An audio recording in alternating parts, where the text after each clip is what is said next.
Hi, good evening everyone. Napagod ako. Galing kami doon sa nung mga 6:30 dinala ko tong alaga ko. Ayan siya. Nasa wheelchair. Ayan. Dinala ko sa anak niya. Kumain sila ng dinner. Ayan, family, kumbaga family gathering nila, family dinner nila.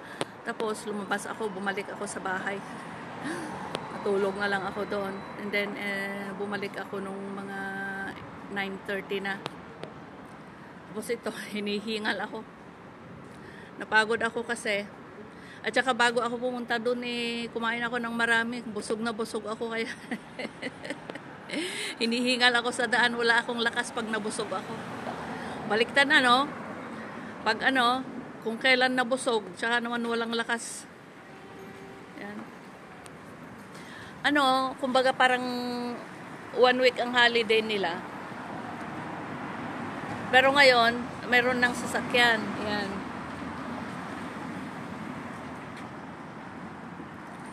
Pero nung umpisa, wala talagang sasakyan, as in, di ba, pinakita ko sa video. Yan.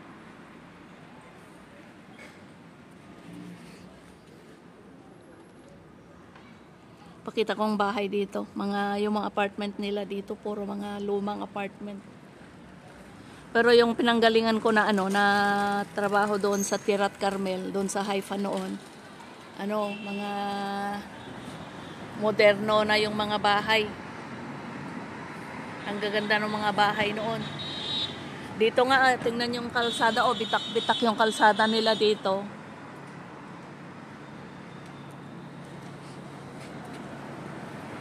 Guys, thank you very much for watching.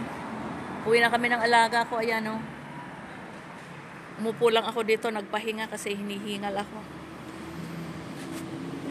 Iba na talaga ang matanda, wala nang lakas. Hingalin. Aminin.